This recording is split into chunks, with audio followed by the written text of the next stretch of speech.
Hey guys, tonight we begin with the remarkable lives and incredible resilience of medieval peasants through everyday heroes, who despite the odds managed to survive some of the coldest and most brutal nights in history. From makeshift insulation tricks to communal sleeping strategies, their story is one of grit, ingenuity, and determination. So before you get comfortable, take a moment to like the video and subscribe, but only if you genuinely enjoy what I do here, and let me know in the comments where you're tuning in from and what time it is for you. It's always fascinating to see who's joining us from around the world now. Dim the lights, maybe turn on a fan for that soft background hum, and let's ease into tonight's journey together. When you think of medieval life, you might imagine jousting nights, grand feasts, and merry fairs, but for the average peasant, winter was less about merit and more about how do we not die tonight. It wasn't just a season.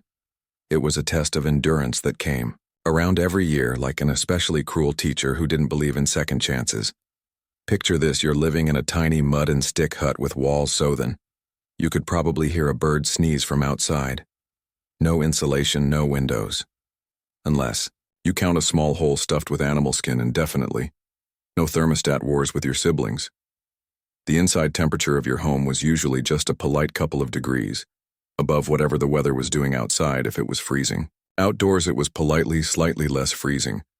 Inside, congratulations, nights where the worst darkness swallowed everything. The wind howled like an angry ghost and the fire in the hearth sputtered pathetically, doing its best but mostly just roasting the toes of whoever was sitting closest if you were on the other side of the room. Sorry, you might as well have been camping outside with worse snacks. Clothing wasn't much help either. Peasants didn't own fancy fur coats or goose-down blankets. You had a couple of rough spun wool tunics, maybe a cloak that smelled suspiciously of goat, and a hope that layering them would turn you into some kind of human onion spoiler. It didn't really work, and forget about snuggling under soft quilts. Beds were often nothing more than sacks stuffed with hay or straw, maybe with a few old rushes thrown in for good measure and bonus, some fleas for extra company luxury. Thy name is medieval peasant life. The cold wasn't just uncomfortable, it was dangerous. Frostbite, hypothermia, and general freezing to death were constant risks, especially for young children. And the elderly, every morning that you woke up still breathing was considered a minor miracle, and honestly, worth celebrating, maybe with a slightly less frozen turnip for breakfast. So yes, surviving a medieval winter wasn't about comfort. It was about gritting your teeth, piling on every piece of cloth you owned, huddling with your livestock, and praying you didn't wake up with icicles hanging off your eyebrows. And the real adventure, it was just beginning. If you think your apartment is drafty because the window doesn't close properly, medieval peasants would like a word. Their homes weren't just drafty. They were basically very enthusiastic wind tunnels with a roof. Most peasant houses were what historians politely call well and daub construction. Translation: sticks crisscrossed like a giant basket smeared with a charming mixture of mud, straw, and danimal dung. Yes, dung. They weren't trying to be gross. Dung was a cheap, sticky insulator. Plus, it was always readily available, shall we say. These walls, no matter how lovingly smeared, didn't stand much chance against a proper winter storm. The cold wind found every crack, every gap, and gleefully danced its way into the one-room home, swirling around and making sure you never got too comfortable. Privacy? Absolutely not. Warmth? Not really. Character building? Definitely. And then there were the roofs. Thatched roofs looked picturesque, sure, but after a few months of rain and snow, they sagged, leaked, and occasionally let in the local wildlife. Nothing says pleasant evening. Like a squirrel dropping onto your dinner windows, if they existed at all, were laughably tiny, and usually covered with thin animal hides or wooden shutters. Glass was so expensive that even the Lord of Themenor probably couldn't afford more than a single tiny pane. And peasants, they were just happy if the wind didn't rip the cowhide right off the wall. Blizzard to make matters worse, floors were often just compacted dirt when it rained or snowed heavily. Mud seeped up through the ground, so technically you could say they had indoor water features. Not that they appreciated it in winter. Every step inside your own home could feel like trudging across a frozen marsh. Cold from below, cold from above, cold from inside. It was a three-dimensional assault on your body heat. But medieval peasants weren't the type to whine. They packed gaps with moss-jammed old rags into the worst drafts and huddled close to each other. Human insulation at its finest, creativity, stubbornness, and a bit of sheep grease rubbed into the walls were often the only things standing between them and becoming medieval popsicles. Because if your house was falling apart, And your best protection against the elements involved mud and goat hair. Well, at least you could laugh about it, sort of. If your teeth weren't chattering too, hard as if the freezing air wasn't enough. Medieval peasants also had to battle a silent enemy rising from below, the frozen ground itself. Floors weren't really floors back then. They were just slightly flatter patches of earth inside your home. Maybe if you were lucky, someone had thrown down some straw or old rushes to give you the illusion of comfort. But make no mistake, you were sleeping one insulted back away from the cold, hard dirt. And oh, that cold was relentless. It seeped up from the earth like an evil little ghost worming its way through the straw into your bones and straight into your very soul if you dropped anything onto the floor during a winter night. Congratulations. It was now part of the permafrost. Medieval peasants tried to fight this grim battle in a few ways. One method was layering thick mats of straw across the floor if you could afford it.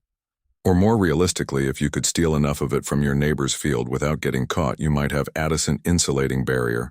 But straw flattened fast, got moldy even faster, and added an extra crunchy soundtrack to your already miserable nights. Some homes layered dried rushes onto the dirt instead. Every so often they would throw fresh rushes on top without cleaning out the old ones.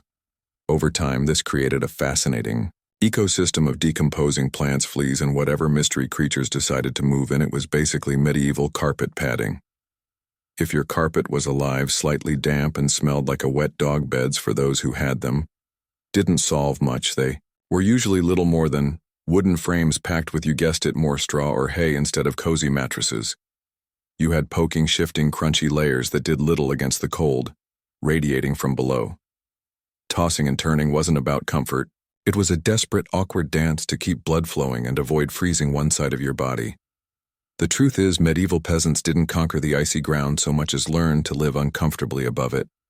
A good night's sleep wasn't about dreams or softness. It was about waking up with all your toes still attached, and if you could pull that off, hey, you were doing better than most. If medieval homes had a single hero during winter, it wasn't the roof or the walls or even the brave layers of dirt and dung insulation. It was the hearth, a crackling, stubborn fire pit that served as the only real defense against the cold. The darkness and the general gloom of medieval life at the center of nearly every peasant home was a simple fire, no fireplace, with a fancy stone mantel, no neat chimney sweeping the smoke skyward. Instead, you had a basic pit or pile of stones, some half-burned logs, and enough smoke pouring into the room to make you wonder if you were slowly becoming a ham. That's right, most homes didn't even have chimneys. Smoke just kind of did its best. It drifted out through small holes in the roof, cracks in the walls, or right into your lungs. If it was feeling lazy that evening, it wasn't ideal for breathing or your overall lifespan. But on the bright side, it did a great job of fumigating fleas and other unwanted guests who needs pest control when you're marinating in smoke. 247. The hearth wasn't just about warmth either. It was the kitchen, the light source, and sometimes even the medieval version of a television. People sat around the fire telling stories, gossiping, or just staring into the flames because, frankly, there wasn't much else to do after sunset. Keeping the fire alive wasn't just a nice idea. It was mandatory. Letting the fire die out at night was like putting up a sign for the cold to come in and finish you off. Plus, reigniting a fire in winter wasn't ACC. As striking a match, you had to work with flint steel kindling and more prayers than you'd ever offered before everyone in the family had a duty stoking the flames, watching the ember-satting peat sticks. Or if you were lucky, a precious piece of dry wood. It was a constant battle between human persistence and the smothering cold that wanted nothing more than to snuff you out. The hearth didn't guarantee survival, but without it, survival was downright impossible. It was a smoky, sputtering, often disappointing little fire. But in a medieval winter, it was the beating heart of hope. If there was one thing medieval peasants feared more than running out of ale, it was letting the fire go out overnight. Without that warm, flickering lifeline, the cold would creep in faster than a tax collector after harvest.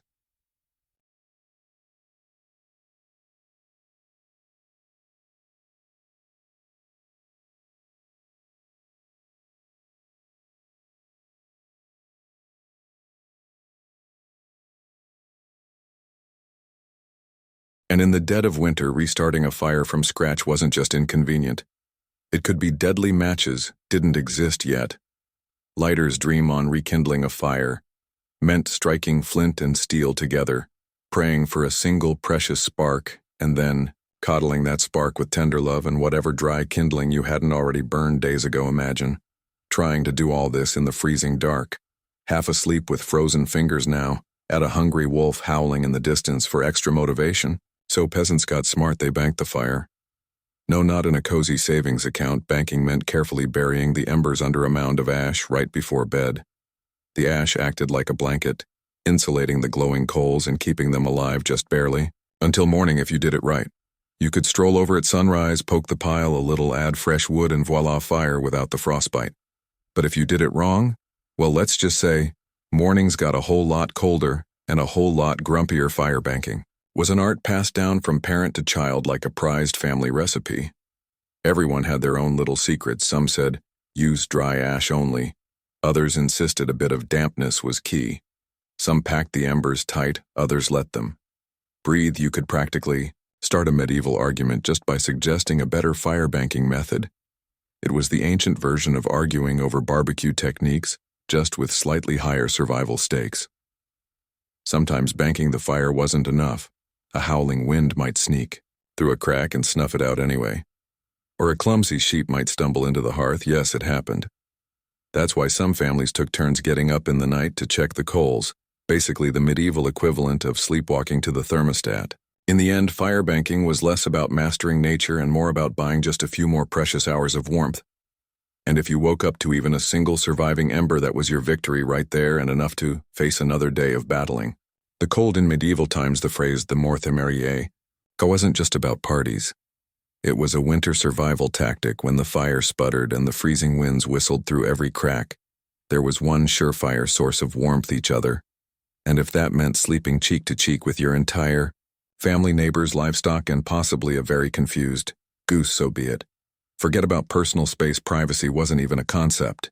On the coldest nights, the goal wasn't comfort, it was don't wake up frozen to the floor. Entire households piled into the warmest corner of the house, wrapped in whatever scraps of cloth they could find, and formed what could best be described as a desperate snoring human. Lasagna. Younger kids squeezed in between parents. Grandparents snuggled under the outer layers. And if Cousin Ethel showed up unexpectedly, well, there was always room for one more. If you were lucky, you got to sleep in the middle where body heat radiated from all sides. If you were unlucky, you were on the edge, the medieval equivalent of sleeping next to the door of a meat locker, and woe to the person who moved too much during the night. You shift once to get comfortable and suddenly you've knocked Aunt Maud into the freezing draft by the wall. Congratulations, you're now the family villain. Sometimes even bedding was shared, a communal straw mattress that slowly flattened under the nightly weight of multiple generations. And because hygiene wasn't exactly winning any awards back then, let's just say it wasn't the most fragrant sleeping arrangement. But hey, when it's you versus frostbite, you stop. Being picky. Body heat wasn't just nice, it was strategic. Some medieval guides even recommended deliberately arranging the strongest, warmest people on the outside of the group, like human shields against the cold. Babies and frail elders were tucked deep in the center, treated like the precious little heat generators they were.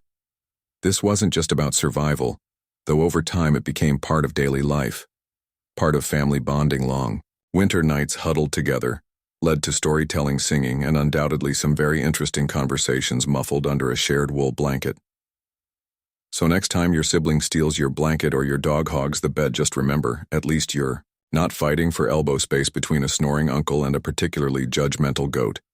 If you thought modern roommates were a challenge, medieval peasants would like to introduce you to their winter housemates. Cows, goats, pigs, chickens, basically. Anything with a pulse and a little bit of body heat. Bringing animals indoors wasn't just a quirky village tradition. It was vital for survival. Livestock generated warmth, and in a poorly insulated hevel where the wind howled louder than your stomach, every little degree mattered. Plus, if your goat shared a wall with you, it was slightly less likely to get stolen by a neighbor in the dead of night. Two birds, one stinky stone. At night, the house became a chaotic living furnace. Chickens nested in corners. Pigs snorted near the hearth, and cows lounged luxuriously against the walls, chewing cud like they paid rent. It wasn't glamorous, far from it. If you've ever been stuck in a car on a summer road trip with someone who forgot to shower, imagine that, but it's a cow. It's winter and there's literally nowhere else to go. The smell's legendary by springtime. The perfume of a shared winter was something fierce. You didn't need to light a candle. Your nostrils were already on a wild ride, but medieval peasants developed a selective nose. They didn't complain much because they knew one uncomfortable truth. The more animals inside, the fewer frozen toes in the morning. Certain animals even had prime spots, cows being. The biggest and warmest usually took center. Staged near the family, goats were allowed closer in for their warmth, and because goats being goats would find a way inside anyway. Chickens roosted in rafters or old baskets, and pigs, well, pigs didn't care. They plopped down wherever they pleased, probably. Right in the middle of the floor, of course. Sharing your bedroom with livestock wasn't without hazards. Imagine drifting off peacefully only to be rudely awakened by a chicken, deciding your hair makes a good perch, or stepping barefoot into something suspicious. First thing in the morning. Yes, medieval mornings could be full of surprises still. Despite the noise, the smells, and the occasional hoof to the ribs, peasants understood the simple math: cold kills and cows cuddle whether they want to or not in the battle against winter's icy fingers. A warm, slightly slobbery cow breath was often the deciding factor between life and death in medieval. Winter's fashion wasn't about looking good, it was about not dying. Peasants weren't flipping through the latest trends, they were layering up like they were preparing for battle against the Grim Reaper himself. The rule was simple: if you owned it, you wore it sometimes, all at once. First, the basic undertunic, a scratchy, probably not too clean linen shirt over that, a thicker woolen tunic, then another. If you had it, add some leggings that sagged at the knees, a rough cloak draped over your shoulders, and if you were really lucky, a patched-up sheepskin thrown on top like a prize trophy. Congratulations, you are now approximately 10% warmer and 90% itchier. Boots were a luxury. Many peasants wrapped their feet in layers of cloth or old rags and stuffed them into wooden clogs if the cold still bit through. Well, you just added another rag and hoped you didn't lose a toe and forget about washing all these layers. Washing your clothes in the middle of winter meant dragging them to a frozen stream, smashing through the ice, and then waiting 2 days for your only shirt to dry, if it didn't just freeze into a tragic shirt cycle. Most peasants wisely decided that smelling like a mix of smoke, sweat, and sheep was a small price to pay for not freezing solid. Interestingly, the dirt and grease buildup had a bonus feature: insulation. That grimy layer locked in body heat. It was like a medieval Gore-Tex jacket, just smellier and far less socially acceptable today. Hats, scarves, and gloves were prized treasures. A simple woolen cap could mean the difference between making it through the night or waking up with hair frozen to the wall. Gloves were often homemade from whatever scraps of leather or fabric. People could scarge, sometimes looking more like sad puppet costumes than anything fashionable. Children were especially swaddled until they resembled overstuffed turnips waddling awkwardly around the house. The goal was to trap as much precious body heat as possible. Style elegance never heard of them. Warmth was the real medieval flex. So the next time you complain about layering up for a chilly day, just remember, medieval peasants walked around wearing half their wardrobe at once, looking like lumpy laundry bags and counting themselves lucky for it. In the medieval peasant playbook, dirt wasn't just something you scrubbed off. It was practically a survival tool. As it turns out, getting grimy wasn't a sign you'd given up on life. It was tactical, strategic, dare we say, genius. See, winter posed a very specific problem. Heat loss. Clean clothes, especially freshly laundered linen, were surprisingly terrible at keeping you warm. They were breathable, sure, but when the air temperature hovered somewhere between hypothermia and instant regret, breathable wasn't exactly a selling point. That's where dirt came in, as peasants trudged through day after day without washing their clothing. Layers of grime, natural body oils, and good old-fashioned mud began to build upon their tunics, cloaks, and leggings. Over time, this natural armor clogged the tiny gaps in the fabric, making clothes more wind-resistant. It was like medieval weatherproofing, just smellier. Sure, you smelled like a goat.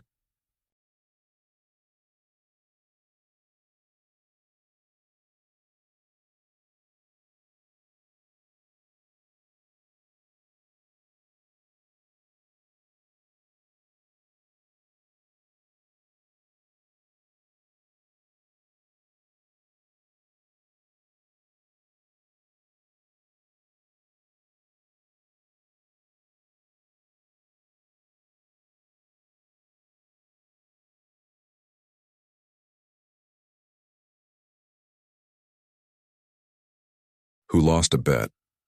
But guess what? You were warm. In fact, some medieval folks believed that washing yourself too often in winter could actually make you sick better.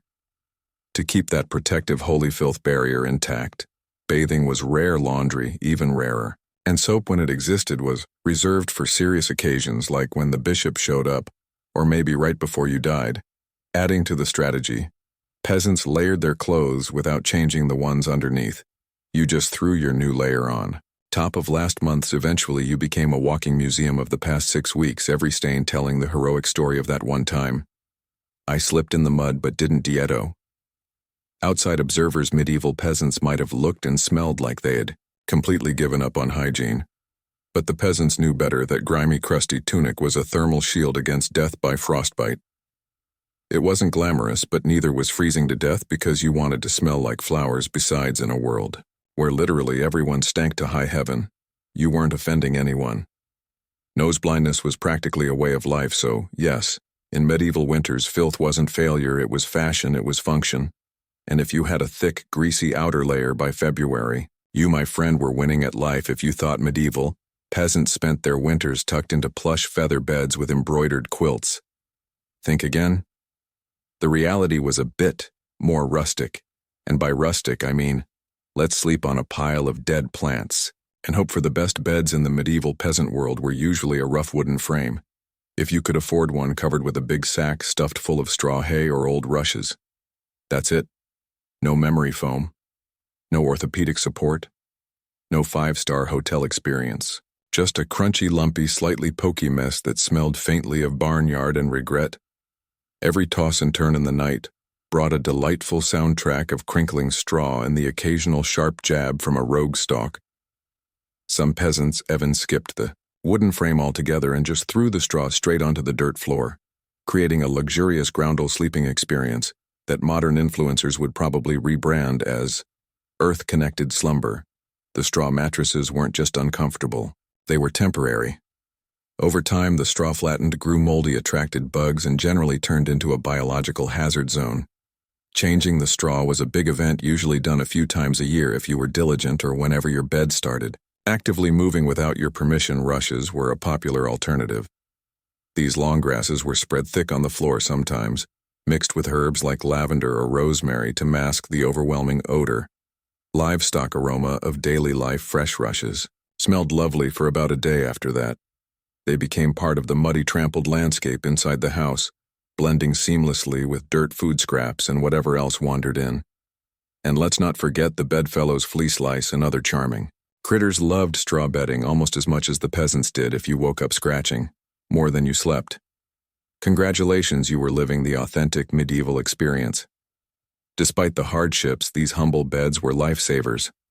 Piles of straw provided a crucial insulating layer against the frozen earth, and clumping together atop them created pockets of shared body heat. Medieval central heating at its finest. So next time you sink into your soft, supportive mattress, just remember, somewhere out there a medieval peasant is looking down at you from history, grinning through a mouthful of missing teeth and saying, "Must be nice." When you live in a house made of sticks, mud, and optimism, you quickly learn that winter breezes aren't just a nuisance, they're personal attacks. Medieval peasants didn't just fight the cold from the outside, they fought it from inside their own homes, armed with nothing but whatever they could cram into the cracks. And trust me, there were a lot of cracks. Walls warped, mud crumbled, thatch sagged. The cold seemed to find new places to sneak in every night, like a mischievous poltergeist with a grudge. Sealing up the house became an art form. Peasants stuffed gaps with moss, straw, scraps of old cloth, bundles of dry grass, and sometimes even animal hair if it was soft, squishy, or vaguely insulating. It was jammed into a wholesome, where some particularly determined souls daubed extra layers of mud and dung over the outside of their walls as an annual winter project. Imagine standing there in freezing weather, slapping cold manure onto your own house while muttering, "This is fine, this is luxury," because in a way it was. Roof leaks were another battlefield. Thatch, while cheap and plentiful, wasn't exactly waterproof. Especially after a few seasons of rain and snow, peasants would plug holes in the roof with spare bits of cloth, bundles of reeds, or in moments of true desperation, chunks of turf stolen from the nearest field. Every home eventually started to look like a slightly sad patchwork quilt made by someone who gave up halfway through doors, windows. If you had them, you were lucky, but Even then, they were little more than wood planks hung by iron nails and sheer stubbornness. Window holes were often covered with animal hides or thick cloth soaked in animal fat to block out the worst drafts and add a bonus aroma of mystery meat. To the living space every night was a battle between human ingenuity and the relentless sneaky cold. One minute you were warm, the next minute a sudden gust would find the own spot. You missed, slapping you awake like a frosty hand of doom. Yet somehow, through cleverness, stubbornness, and a refusal to accept slightly frozen as a permanent state of being, medieval peasants patched, stuffed, and muddled their way through the worst winters. Nature could throw at them one muddy handful at a time. When the cold bites hard enough to keep you awake at night, medieval peasants had a solution. Don't even try to pretend everyone's sleeping at once. Instead, they developed a survival strategy that today would make any military commander proud, sleeping in shifts. It wasn't some grand organized system with whistles and roll calls. It was far simpler and much more desperate. Half the household stayed awake tending to the fire and patching up stray drafts, while the other half curled up under threadbare blankets and trying to catch a few precious hours of half-frozen sleep. The fire needed constant attention left alone. It would die down, and restarting it, remember, was about as easy as getting a stubborn donkey to dance, so someone had to be on ember patrol. And since no one wanted to get up once they were finally warm, ish families rotated shifts. You dozed for a few hours, got elbowed awake, then stumbled over to the hearth to poke, prod, and curse the fire back to life while trying not to step on a goat. The rotation wasn't glamorous. There were no night vision goggles, no late-night snacks, and certainly no 5 more minutes snooze buttons. Just stiff joints, heavy eyelids, and a growing resentment toward whoever snored loudest during your shift. Children, old enough to hold a stick, were pressed into service learning. Early that in winter everyone pulled their weight or froze, trying. Grandparents sometimes stayed by the fire longer, both because of their experience and, frankly, because arthritis made lying down and getting up again a monumental event. And when it was your turn to sleep, good luck with people moving about, animals, rustling wind, battering the walls, and the occasional sharp nudge from a sibling who accidentally rolled over too hard. Getting quality rest was a miracle. Yet despite the exhaustion, the system worked. Sleeping in shifts meant that there was always a set of eyes and cold, begrudging hands ready to keep the hearth alive. The embers survived, and by extension, so did the family. So next time you grumble about waking up to adjust the thermostat or let the cat out, spare a thought for the medieval peasant, squinting into a smoking fire at 3 a.m., wondering if toes were really that important after all. You know it's cold when you have to think about how you breathe just to stay alive. Medieval peasants didn't just battle the freezing air with cloaks, fires, and creative sleeping arrangements. They even adjusted the way they inhaled and exhaled to survive the night. The problem was simple, deep, open-mouthed breathing. Pulled icy air straight into your lungs in a world where pneumonia could kill you faster than you could say, "Hail Mary." That was a risk nobody wanted to take, so peasants learned the art of what you might call survival breathing.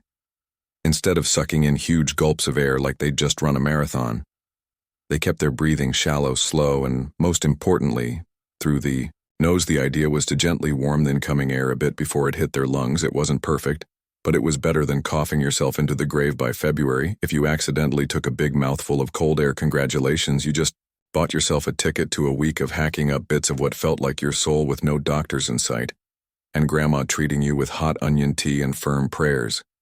Some people even tucked parts of their cloaks, shawls, or rags up over their faces while they slept, creating a makeshift breath-warmer barrier. Of course, this also meant you ended up with a damp, slightly soggy fabric patch clinging to your mouth by morning. But hey, it beat freezing from the inside out. Children were taught these tricks early on. Parents would scold little ones for panting like dogs indoors during the cold months. And honestly, between strict breathing lessons, itchy wool layers, and sleeping next to an aggressively gassy goat, medieval childhood winters were character building on a whole different level. At night, tucked into straw bedding under piles of cloaks and next to a gently steaming cow, breathing became an art form, slow, steady, nose only, and as minimal as humanly possible, like some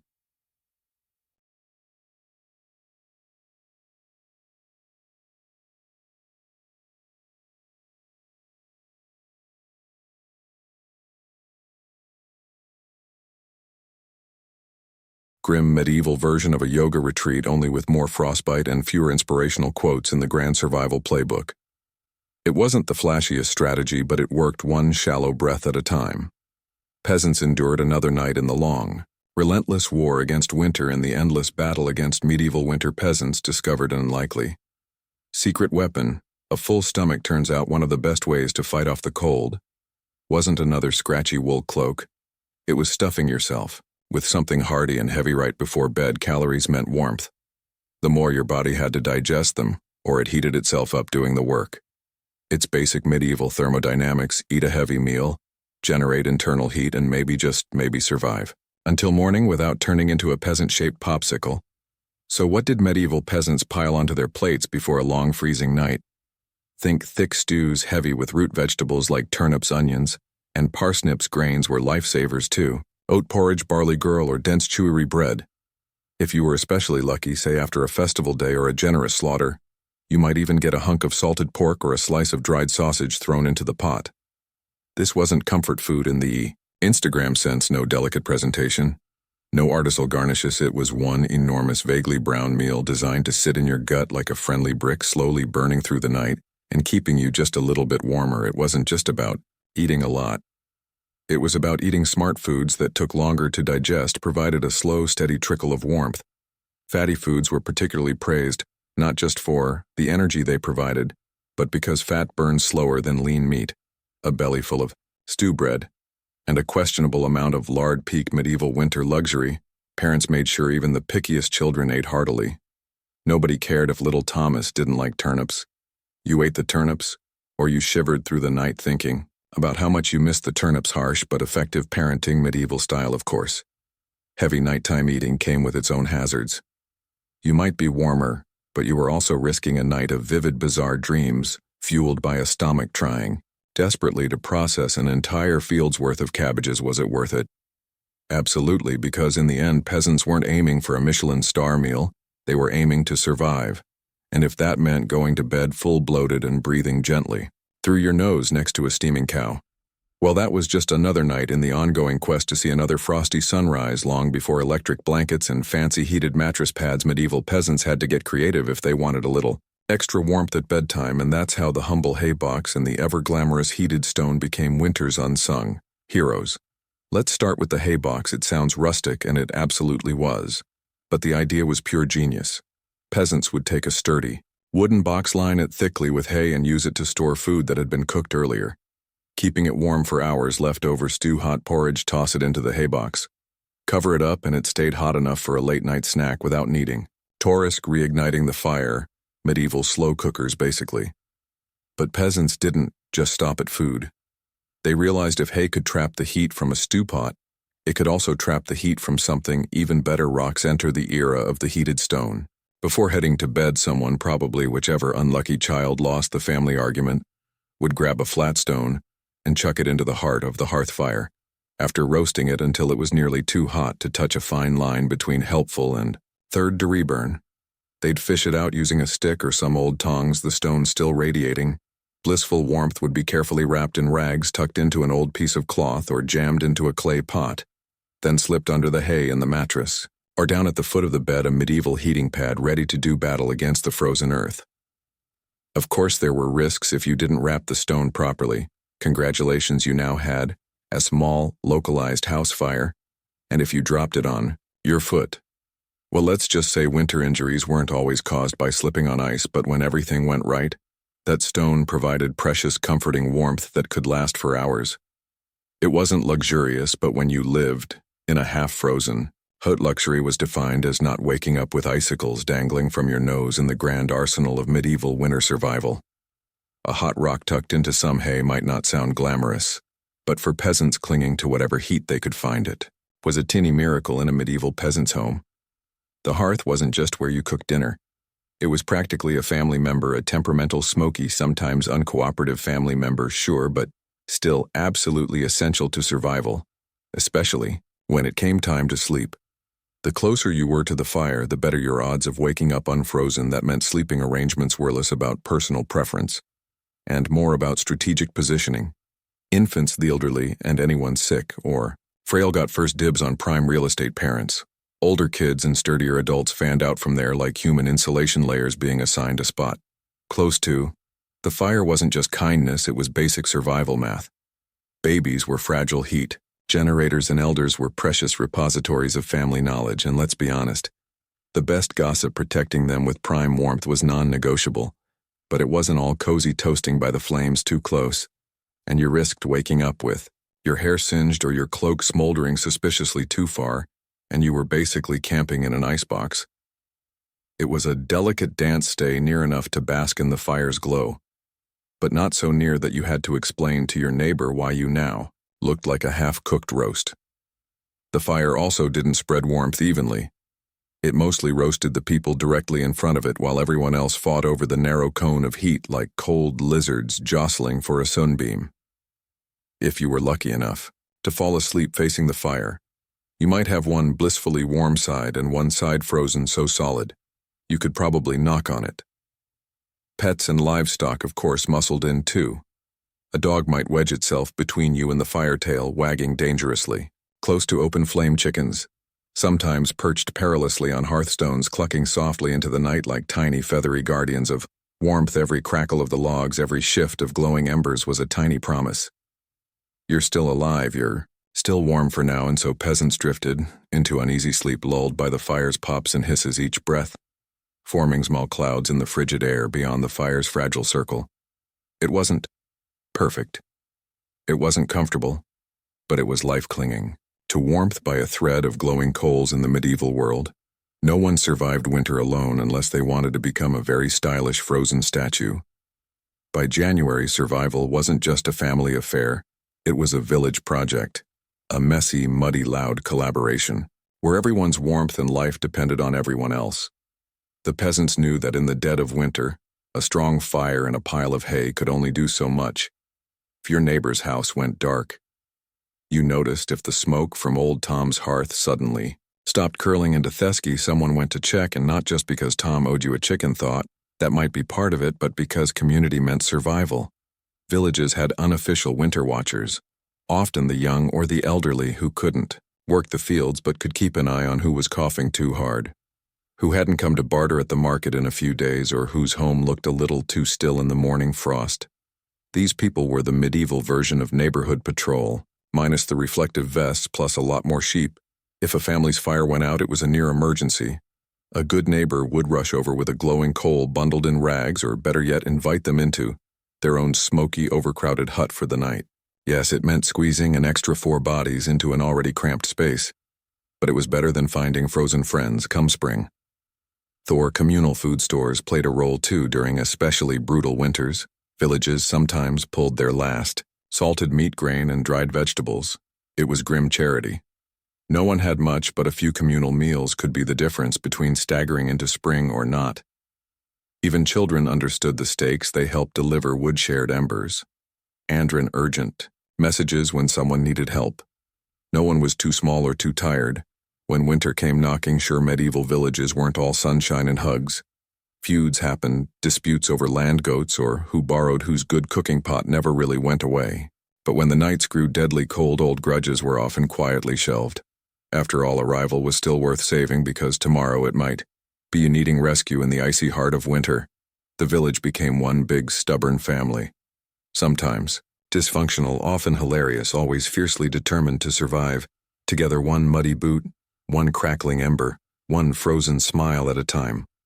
When medieval peasants faced the merciless cold of winter, they didn't just pile on cloaks or stoke the fire, they prayed a lot. Because when the wind howled like wolves outside your paper-thin walls and the fire shrank into sullen embers, you wanted every possible advantage, including a little divine intervention. Faith wasn't just a Sunday affair back then, it was woven into every frozen breath. Before crawling under layers of straw and scratchy wool, families would kneel together, offering up hurried prayers to keep the fire burning, the roof intact and their toes attached. By morning, saints became more than distant holy figures. They were winter's frontline defense. Sami, for instance, was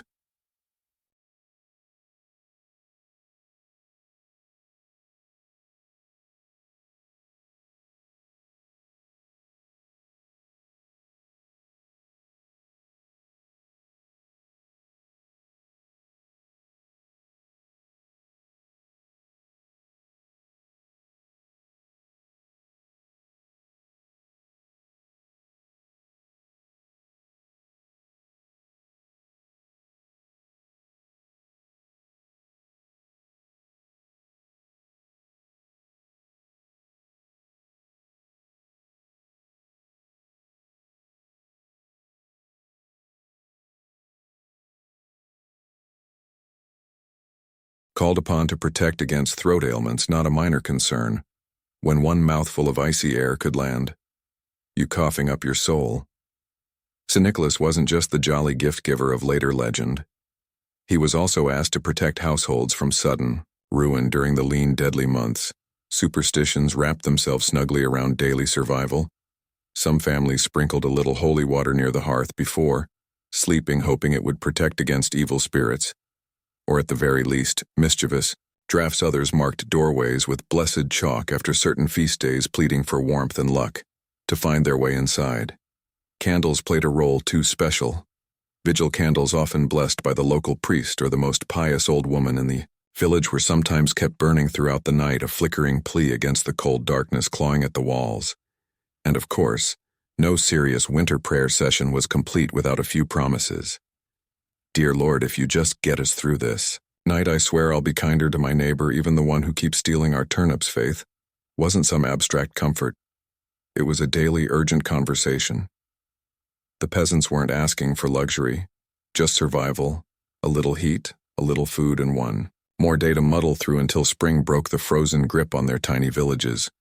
It was simple, raw hope whispered into the smoky rafters, tangled in breathless prayers, and tucked under itchy blankets that somehow carried them through the endless, merciless nights of winter. For all the ingenuity, prayers, and stubbornness medieval peasants threw at winter, the truth was chilling. Sometimes it wasn't enough. And when winter won, it didn't just take a few unlucky souls. It took entire families, whole villages vanishing, them into silence beneath a heavy shroud of snow and ice. Some winters were particularly cruel, like the infamous Great Famine winter of 1315, when rains destroyed crops, livestock starved, and freezing temperatures turned an already brutal existence into a slow, grinding disaster. People were so desperate that stories whispered of eating shoe leather bark, and in the most horrifying cases, icho. Their failure to keep the fire alive wasn't just an inconvenience, it was often a death sentence without the hearth's meager warmth. Families huddled together for the final time. Neighbors would sometimes stumble across whole households in spring bodies still locked in one another's frozen embrace, as if trying to share just a little more heat until the very end. Houses themselves could collapse under the weight of heavy snow or battering ice storms. A roof giving way in the middle of a frozen night wasn't just catastrophic, it was often fatal, dragging yourself through thigh-deep snow to beg shelter from neighbors wasn't a guarantee either, especially if those neighbors were already stretched to the breaking point. Disease loved the cold too. Starvation weakened the body, and cramped, smoky homes turned into breeding grounds for pneumonia, bronchitis, and other deadly infections. A simple cough in December could easily be a funeral by January. And then there was the quiet horror, frostbite. Fingers, toes, even ears blackened and died while still attached to their owners. Some villagers survived winters at the cost of their limbs, a grim badge of honor that said, "I made it through, but winter took a piece of me." Yet what's most haunting isn't just the death, it's the eerie normalcy of it. People accepted that each winter some among them wouldn't see the thaw.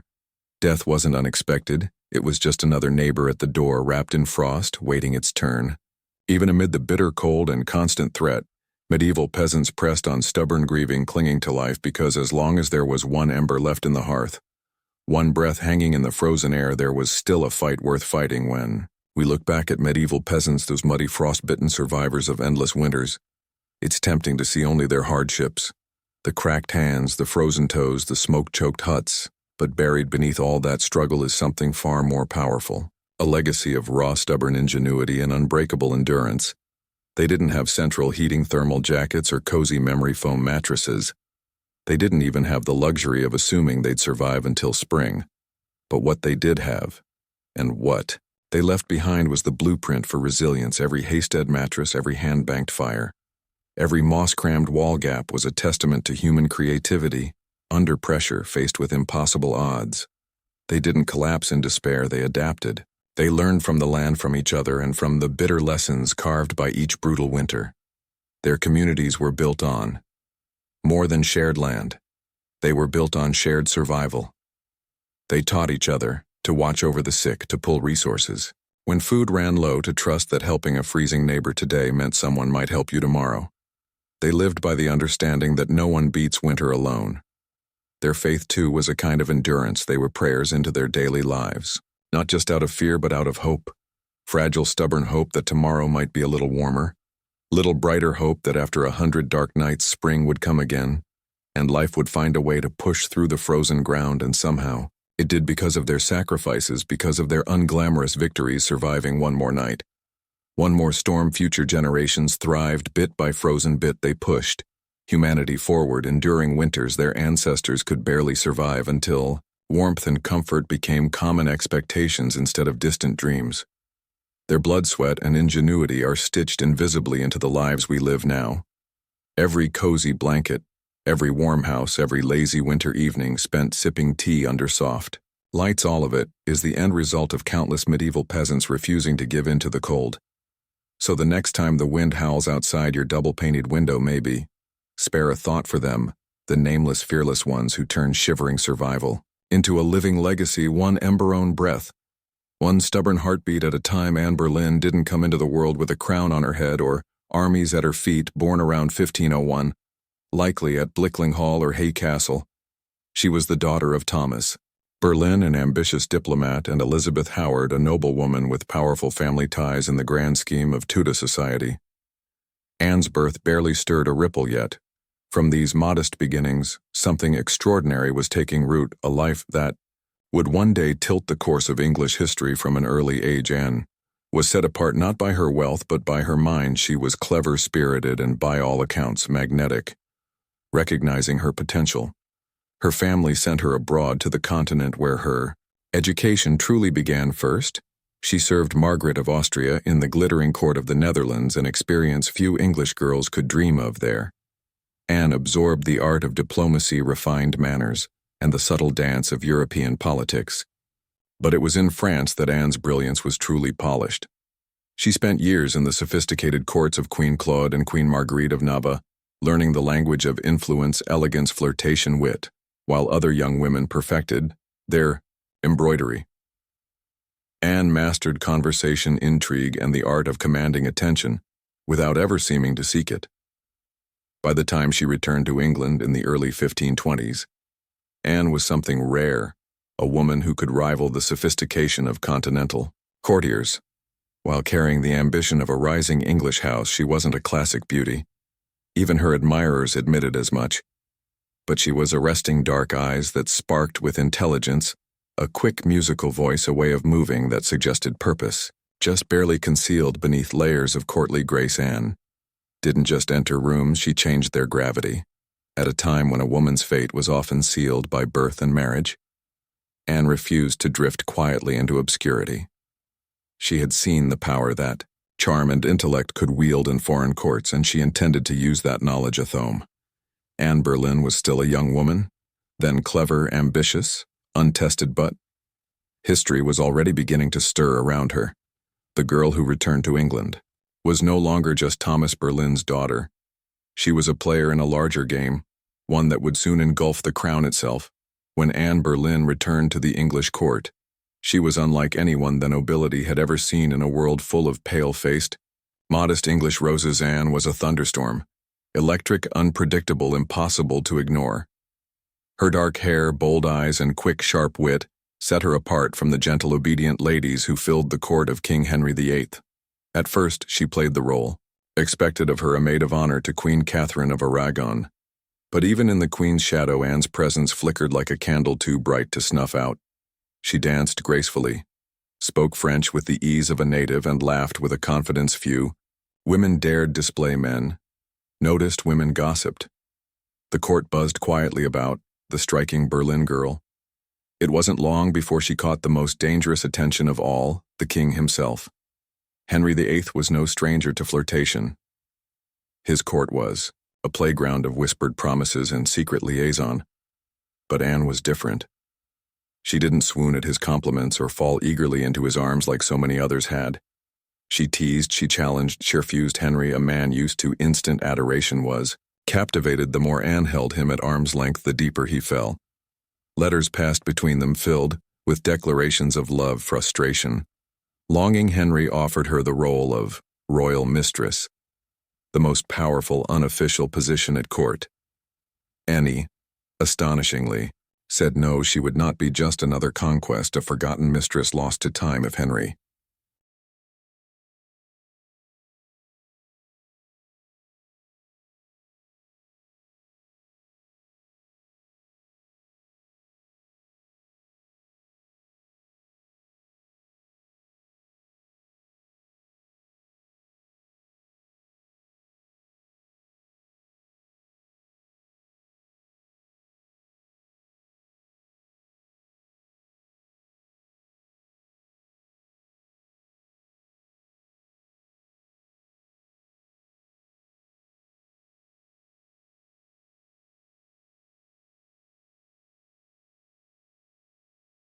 wanted her. He would have to make her his wife. It was a gamble so audacious that it stunned the court. After all, the king was already married. His queen Catherine was beloved by the people and fiercely protected by her nephew, the Holy Roman Emperor. The church itself would have to be defied for Henry to claim Anne, but Anne didn't flinch. She had lived in the courts of Europe where queens wielded soft power from behind lace fans and painted smiles. She knew ambition was a dangerous game, but it was a game she intended to win. Standing in the candlelit halls of the English court, Anne Boleyn made her choice not to be merely admired, but to change her destiny and England's forever. What began as an intense flirtation between King Henry VIII and Anne Boleyn soon spiraled into a national crisis. Henry wasn't merely besotted, he was obsessed, and in his obsession he was willing to tear apart everything England had known for centuries. The king's desire to marry Anne hit a small snag, namely, he was already married to Queen Catherine of Aragon. Catherine, dignified and resilient, refused to quietly step aside. She had been Henry's faithful wife for 2 decades, and in the eyes of God and the English people, she was the rightful queen. Divorce wasn't just scandalous, it was almost unthinkable. But Henry was determined. He convinced himself and tried to convince everyone else that his marriage to Catherine was cursed, because she had once been married to his brother Arthur. Never mind that. The Pope had granted special permission for their union years ago. Henry now insisted that his soul was damned unless he annulled the marriage. Anne, for her part, knew better than to appear too eager. She kept herself just out of reach, alternately encouraging Henry's hopes and maintaining her distance. Every glance, every word was measured. She wasn't merely aiming for marriage. She was positioning herself to become Queen of England. The court erupted into whispers and factions. Some noble families eagerly courted Anne's favor, seeing the winds of power shifting. Others clung fiercely to Queen Catherine, horrified at the idea of Anne replacing her diplomats, wrote desperate letters back to Rome. Foreign monarchs threatened retaliation. Henry's own advisors shifted, uneasily, sensing the ground trembling beneath their feet as months turned into years.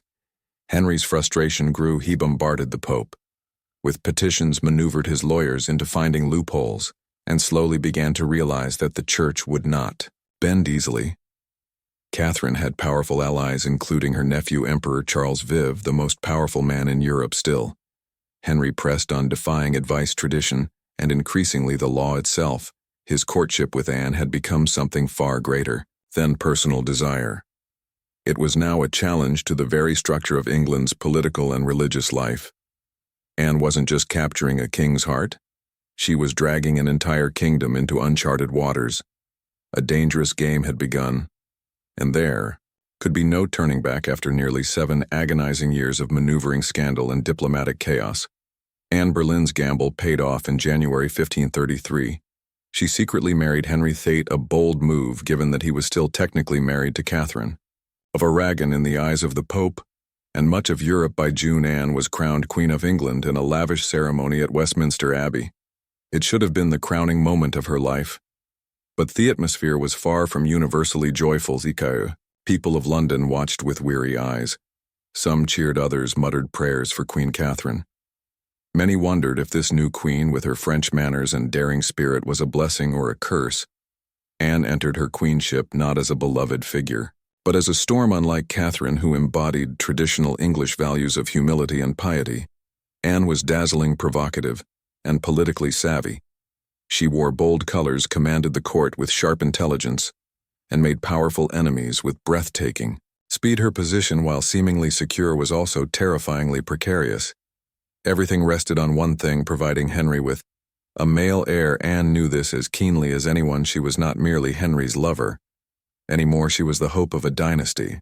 Early in her pregnancy, Anne and Henry were elated, certain the child would be a boy. But in September 1533, Anne gave birth to a daughter, Elizabeth. To Anne's credit, she masked her crushing disappointment with grace, insisting the next child would surely be a son. Henry, however, was less composed.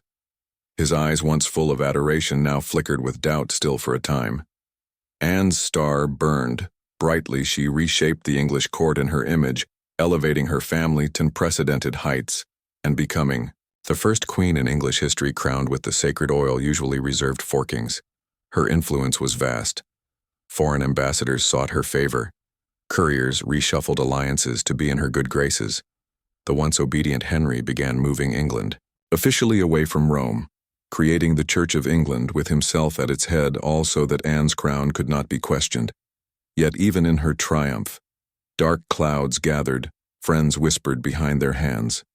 Rivals circled waiting, and Henry, fickle and restless, was already beginning to look beyond the brilliant woman who had rewritten the kingdom for him. Anne had won the throne, but keeping it would demand more than charm, ambition, or even love. Anne Boleyn had climbed higher than almost any woman of her time, but the higher you rise, the harder the fall. Almost from the moment she placed the crown on her head, the cracks in her world began to show. At the heart of Anne's struggles was the pressure to produce a male heir. Her first child, Elizabeth, though bright and healthy, was not the son Henry V had hung his dynastic hopes upon, and the clock was ticking. Anne suffered multiple pregnancies in quick succession, but heartbreak followed, miscarriages that left her physically weakened and emotionally battered. Each lost child chipped away at the foundation she had built. Henry, once passionately devoted, began to pull away, his disappointment carving rifts between them. Anne, never one to suffer in silence, argued, demanded, fought to keep her place, but Henry, a man who prized obedience as much as beauty, grew tired of her sharpness, her defiance, the very fire that had once drawn him. And outside the royal chambers, enemies were gathering like wolves. Many nobles who had tolerated Anne's rise with gritted teeth now openly schemed for her downfall. Catherine of Aragon's supporters never forgave Anne for what they saw as theft and sacrilege. Even commoners whispered against her, calling her the Great, blaming her for the schism with Rome and the heavy-handed changes that followed. And then came Jane Seymour, quiet, demure, everything Anne was not. Jane captured Henry's wandering attention just as Anne's influence began to wane where Anne had dazzled him. With brilliance and challenge, Jane offered soothing compliance. It was a dangerous shift, and Anne, perceptive as ever, saw it happening. She tried to reclaim her position, lavishing attention on Henry, promising more sons, begging for patience. But the king, ever fickle, had already begun imagining life without the woman for whom he had once torn a kingdom apart. Anne's political enemies, including Thomas Cromwell, once her allies, sensed the changing tide. They began laying the groundwork for a campaign of destruction, quietly gathering accusations, rumors, and witnesses. The woman who had played the dangerous game of ambition so masterfully was now losing ground. Anne had won her crown through cunning and courage. But in the brutal, shifting world of Henry's court, past victories meant little.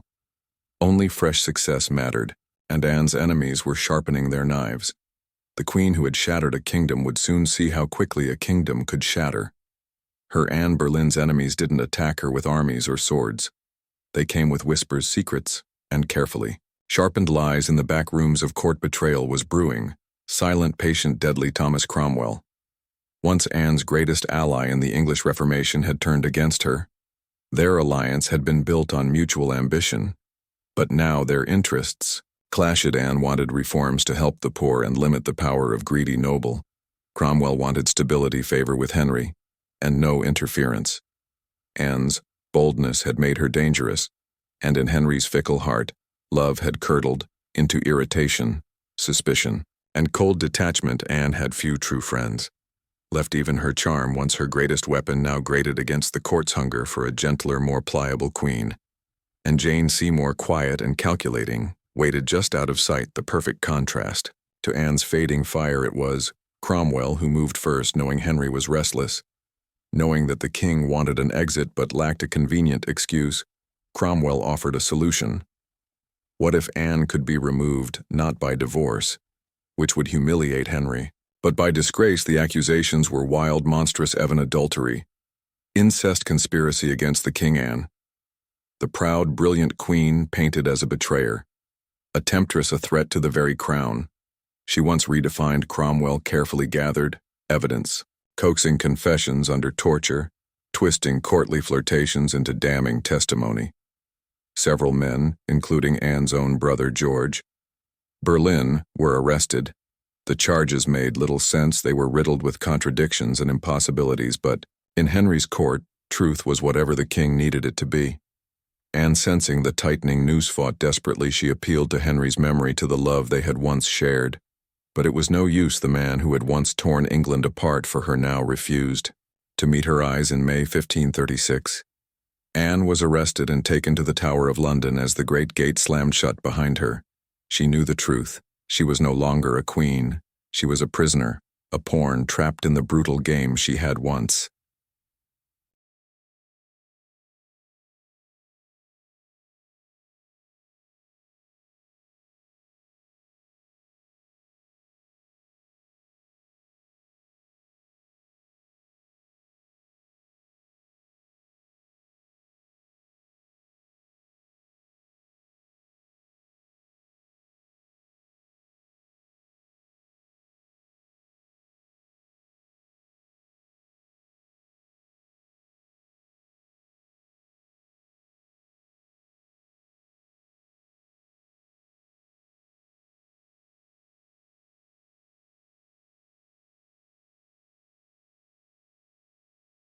Played so masterfully, betrayal had sealed her fate.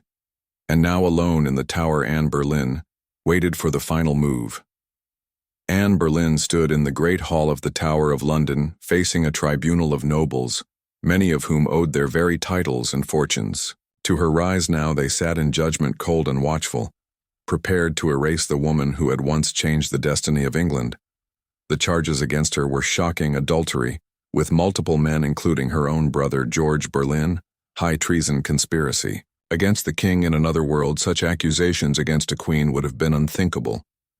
But here now they were simply theater, a grim performance designed to give Henry VII exactly what he wanted: Anne's downfall wrapped in a thin veil of legality. Anne defended herself with the same fire that had once won Henry's heart.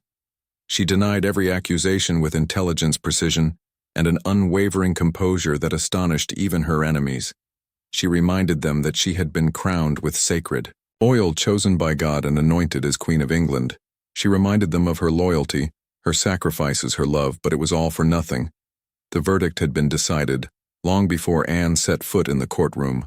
The trial was a spectacle for the court, and for the people a public unmaking of a once unbreakable woman, witness after witness. Many coerced or bribed, spoke damning words, dates and places, contradicted each other. Evidence was flimsy when it existed at all. But the truth was irrelevant now. Anne was found guilty. Her brother George and the other men accused with her were sentenced to death as well. Anne would be executed by beheading, a merciful sentence compared to the usual traitor's death of hanging, drawing, and quartering. When the verdict was read and did not break, she stood tall, her face pale, but her spirit fiercely intact. In those final moments before being led back to her cell, she spoke clearly, declaring that she was prepared to die, and prayed that God would have mercy on her soul. As the heavy doors of the hall closed behind her, the court exhaled in relief. The storm Anne had been brilliant, dangerous, unforgettable was nearly over. But even then, they did not understand. They were not erasing Anne Boleyn. They were immortalizing her in betrayal, in tragedy, and in legend. After her trial, Anne Boleyn was returned to the Tower of London, not as the triumphant queen who had once commanded England, but as a condemned prisoner, awaiting death, yet even facing the end. Anne refused to crumble in the cold, echoing halls of the tower. Anne prepared herself. She spent hours in prayer, kneeling on the hard stone floors, her hands clasped tightly, her voice steady. She confessed to no crimes because she believed she had committed none. She was not afraid to die, she said. But she prayed that her death would bring peace to the kingdom and perhaps mercy to her little daughter. Elizabeth, her ladies-in-waiting, those few who had stayed loyal, wept in private. Anne comforted them instead. Of the other way around, she joked bitterly at times that she would be remembered as a queen who had lost her head in her dark humor. was the stubborn spark that had made her unforgettable Henry VIII. Meanwhile, showed no sign of mercy. He had already turned his attention to Jane Seymour even before Anne's execution date was finalized. Henry was arranging his next marriage for Anne. This final betrayal from the man who had once torn down a kingdom for her must have been the deepest cut on May 18, 1536. Anna was told she would die the next morning. She slept little that night instead. She spent her final hours in prayer, asking God for forgiveness for all who had wronged her, and perhaps for herself, for the ambition and pride that had led her here. Henry, with a flicker of royal kindness, had arranged for a French swordsman to carry out the execution. Faster, cleaner, less brutal than an axe. It was a small mercy, bought perhaps more for the king's conscience than for Anne's comfort at dawn. Anne, dressed carefully for her final moment, a dark gray gown of damask trimmed with fur, a crimson kirt beneath colors of dignity of sacrifice. She pinned up her dark hair and tucked it beneath a simple cap, ready to face the blade with grace as the towers. Cold morning mist curled around the courtyard stones. Anne Boleyn, Queen Mother survivor fighter, stepped forward. There would be no tears, no pleas, only a final act of courage in the face of history's judgment. Her end was near, but her story was just beginning. On the morning of May 19, 1536, Anne Boleyn ascended the scaffold built within the Tower of London's walls. A small crowd gathered, courtiers, guards, a few witnesses, all wrapped in silence, as if even the stone walls held their breath. Anne stood tall, her gray gown fluttering slightly in the cold morning breeze. She looked thinner than she had at court, her face pale but calm. There were no hysterics, no broken sobs. If anything, she faced death with the same fierce dignity that had once shaken a kingdom to its knees. She spoke briefly, carefully. Choosing her final words, she did not accuse. She did not defend herself. She prayed for the king's health and prosperity. The very man who had abandoned her in those final moments, Anne offered the world not a confession but forgiveness. Her courage stunned even those who had come to see her fall. The French executioner, brought specially to ensure a swift death, stepped forward. Anne knelt upright, her hands folded in prayer, her eyes lifted toward the heavens. A small white cloth was tied around her eyes. She remained still. Thusward flashed once silent, swift, and Anne Boleyn, Queen Mother, history maker, was no more. She was buried quickly in an unmarked grave within the Tower grounds, laid to rest in an arrow chest because no proper coffin had been prepared for her. A queen once crowned in gold, now left to vanish without ceremony. Yet Anne's story didn't end in that cold grave. Her daughter Elizabeth, the child whose birth had once disappointed a king, would rise to become one of the greatest monarchs in English history. Elizabeth I, the Virgin Queen whose reign would see the flowering of English art, power, and global influence, a queen who inherited her mother's fierce spirit, sharp mind, and unyielding resilience. Anne Boleyn changed the course of England forever. Her ambition helped trigger the break with Rome and the birth of the Church of England. Her fall showed the world that even queens could be cast aside, yet through her blood, through Elizabeth, Anne's legacy blazed brighter than any crown she had worn in life. In the end, Anne Boleyn won a kind of immortality, not through her survival, but through her indelible impact on history. By the early 1770s, the American colonies simmered like a pot left too long over a roaring fire. The relationship with Britain, once seen as the proud mother country, had soured into resentment, suspicion, and growing fury. It hadn't started with tea years earlier. The Stamp Act had enraged colonists by placing taxes on everything from newspapers to playing cards, that was followed by the Townshend Acts, taxing essentials like paper, glass, and paint. Each new law, passed thousands of miles away by a parliament in which the colonists had no representation, was like another spark landing in dry brush. At first, the anger showed itself in polite petitions and fiery pamphlets. Colonial assemblies drafted formal protests. Merchants organized boycotts. Writers like Samuel Adams and John Dickinson filled newspapers with passionate arguments about liberty and rights. But as time wore on, frustration deepened into something darker, a slow realization that Britain wasn't listening. Worse, Britain didn't care. Many colonists clung to the hope that if they just made enough noise, if they just reasoned hard enough, Parliament would repeal the taxes, and sometimes they did. The Stamp Act was famously repealed after loud colonial protest, but every small victory was followed by new legislation, new taxes, new insults. It wasn't about the money, it never really was. The taxes themselves were modest by British standards. What infuriated the colonists was the principle they were being taxed without consent, treated as subjects rather than citizens, ruled like distant possessions rather than partners. Boston, more than any other city, became the beating heart of resistance.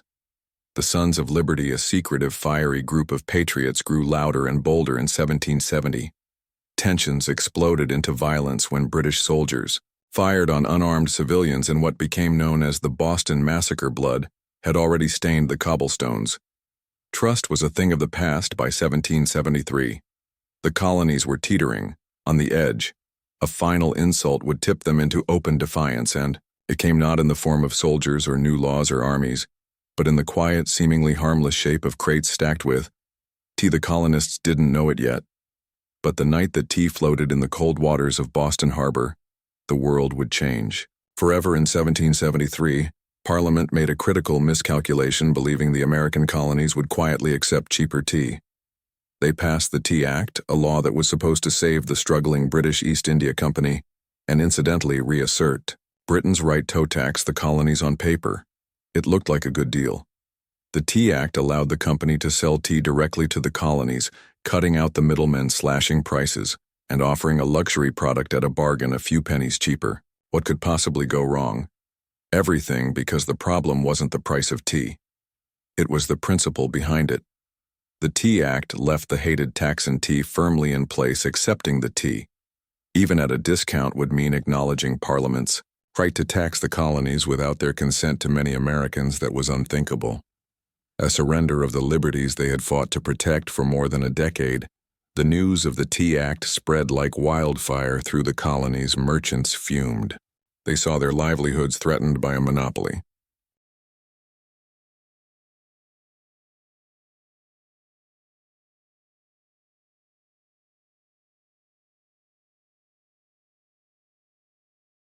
That would crush local trade. Patriots raged at the hidden message the Crown still believed it could do whatever it pleased in Boston. The reaction was especially fierce. Already a city scarred by the Boston Massacre and years of economic hardship, Bostonians recognized the Tea Act for what it was: a trap disguised as a bargain. Refusing the tea became a matter of honor, a litmus test for loyalty to the cause of liberty. Public meetings swelled, newspaper columns burned with fiery rhetoric. Groups like the Sons of Liberty, led by Samuel Adams and others, organized boycotts, vowing that no East India Company tea would be unloaded, sold or drunk on American soil. All across the colonies, ships carrying the controversial tea were turned away by local resistance in ports from New York to Charleston. The message was clear: we will not be bought. But in Boston, fate twisted differently. 3 ships, the Dartmouth, the Alelanina, and the Beaver, arrived anchored in the harbor and sat there refusing to leave. Royal officials insisted the tea be unloaded. The colonists refused. A deadlock grew, taut as a drawn bowring. The tension was unbearable. A single act would break it, and history would never be the same again. As the British tea ship sat stubbornly anchored in Boston Harbor, the city itself transformed into a powder keg. Every day that passed without resolution tightened the tension. Boston wasn't just resisting, it was preparing for a fight. In taverns, churches, and public squares, angry colonists debated what to do. The Sons of Liberty, led by fiery voices like Samuel Adams, John Hancock, and Paul Revere, moved swiftly to organize resistance. They posted public notices calling on citizens to boycott British tea, and held raucous meetings that swelled with farmers, artisans, and merchants alike. Each gathering added fuel to the fire. The Old South Meeting House became the nerve center of the resistance. Thousands crammed into the wooden hall, their breath fogging the air, their voices rising in defiance. Here resolutions were passed, speeches were made, and tempers boiled. Each vote against the unloading of tea was another hammer blow against British authority. But while the people of Boston stood united, the clock was ticking. British law demanded that imported goods like tea be unloaded and the tax paid within 20 days if the ships remained. After the deadline, customs officials would seize the cargo and the tax would be collected by force. The Sons of Liberty understood that once the tax was paid, even under protest, the principle would be lost. It wasn't just about the tea anymore. It was about whether the colonies would accept being treated as subjects without rights, or whether they would stand and fight for their future. Meanwhile, the royal governor of Massachusetts, Thomas Hutchinson, dug in his heels. He refused to let the tea ships leave without unloading their cargo, demanding that the law be obeyed. Colonial outrage be damned to him. Backing down meant admitting that mobs, not monarchs, ruled the colonies. Boston's standoff became a spectacle. Every man, woman, and child knew that something was coming. You could feel it in the air, that cold, sharp sense before a storm when the world holds its breath. All it would take was one spark to ignite an explosion, and somewhere among the crowded streets and crowded hearts of Boston, a decision was quietly taking shape. A plan that would echo across oceans and empires. December 16th, 1773, dawned gray and cold over Boston, acidity balanced on the edge of history. For nearly 3 weeks, the tea ships had sat in the harbor like ticking bombs. Now the final deadline had arrived. According to British law, the tea had to be unloaded, and the tax paid within 20 days of a ship's arrival. If it wasn't, customs officials could seize the cargo and British troops could be called in to enforce the law. Everyone knew. Everyone knew what was at stake. If the tea came ashore, the principle was lost. If the colonists allowed it even once, their cause, their claim to rights and liberty would unravel that morning. Thousands of Bostonians and nearby colonists packed into the Old South Meeting House, the largest building in town. Some had walked miles through the icy countryside to be there. The meeting was so packed that men spilled out into the streets, straining to hear the fiery speeches echoing through the halls. Samuel Adams, the iron voice of rebellion, presided over the gathering. Speaker after speaker rose to denounce the Tea Act, to cry out against tyranny, to urge immediate action. But even among the defiance, uncertainty hung heavy. What could be done without sparking outright war? How could they stop the tea without opening the floodgates to brutal retaliation? As the afternoon wore on, riders galloped in. With grim news, Governor Thomas Hutchinson remained unmoved. The ships would not be allowed to leave without unloading. The tea would be seized, the tax collected, the king's law enforced. The crowd buzzed with fury. The walls of the meeting house seemed to shudder with the force of it. Yet Samuel Adams stood calmly and spoke the words that signaled the end of debate. This meeting can do nothing more to save the country. A simple sentence, but everyone knew what it meant. There would be no more petitions, no more compromises. Action would be taken outside. A war whoop cut through the gathering gloom. The signal men disguised themselves, quickly smearing soot on their faces, donning blankets and feathers in crude imitation of Mohawk warriors. It wasn't about fooling anyone. It was about creating a symbol, a message. No one could mistake. The deadline had passed. Boston would answer, not with words, but with defiance. As twilight deepened over Boston on December 16th, 73, the quiet streets began to stir. Figures moved through the shadow. Ordinary men cloaked in rough blankets, their faces blackened with soot, some adorned with feathers. They weren't trying to fool anyone into believing they were real Mohawks. Their disguise was symbolic, an act of shedding their old identities, of taking a stand as something new, something fierce. By the dozens they made their way to Griffin's Wharf, where the 3 tea ships, the Dartmouth, the Eleanor, and the Beaver, lay anchored. The harbor water churned cold and dark. Beneath them, thick with the sharp bite of winter air, there was no shouting, no drunken chaos. This was not a riot. It was a mission carried out with calm, ruthless precision, armed with hatchets and clubs. The disguised colonists swarmed the ships, overwhelming. The few crew members still aboard, no harm came to the sailors. They were pushed aside, watched in silence as the operation began. Men split open the wooden chests with practiced blows, the fragrant smell of fresh tea spilling into the cold night air. Others heaved the crates overboard, their heavy splashes echoing across the still waters of the harbor. Chest after chest, 342 in total, was broken and dumped until the black water swirled with thousands of pounds of tea leaves. Spectators watched from the wharf, silent. Aid British guards stationed nearby. Madeno moved to intervene. Whether from confusion, sympathy, or fear of escalating violence remains unclear. Some accounts suggest that even among British loyalists, there was an understanding something had shifted and there would be no stopping it. Tonight, the discipline was extraordinary. No cargo was stolen. No one raided the ships for valuables, only the tea. The hated symbol of British oppression was targeted in a town where hunger and hardship were daily realities, the men could have easily turned the protest into an excuse for looting. They did not. When it was over, the harbor resembled a great swirling cauldron filled with torn chests and soaking tea leaves. The smell of the sea mixed with the sharp tang of smashed tea filling the night air with a strange, bittersweet scent. The work was done silently. The men disappeared into the night, vanishing into the alleys and back streets of Boston. They left behind no names, no leaders, no claims, to fame only the unmistakable mark of revolution as the last broken crates bobbed in the dark water. Boston stood still, almost holding its breath. The Boston Tea Party wasn't a riot, a brawl, or a drunken spectacle. It was something far rarer, an act of cold, deliberate defiance carried out under the cloak of night. The harbor was transformed into a giant swirling teapot. Thousands of pounds of East India Company tea floated in great mats on the water, staining it black.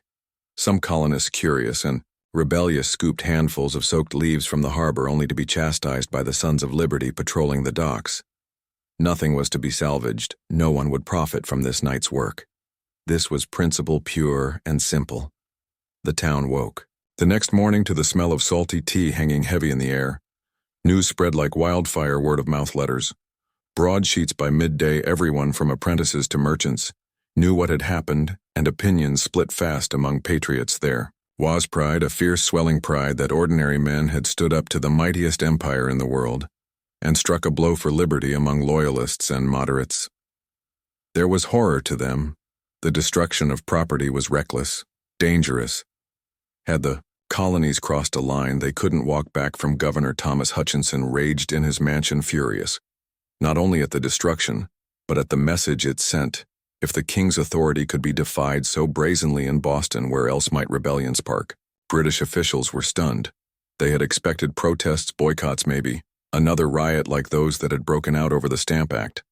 They hadn't expected organized, disciplined revolutionaries to calmly destroy tens of thousands of pounds of royal property without so much as breaking a window. The ship's captains, the Dartmouth, the Elena, the Beaver, could only watch helplessly as their cargo disappeared. Beneath the waves in the official ledgers, the night's loss would be tallied at over 10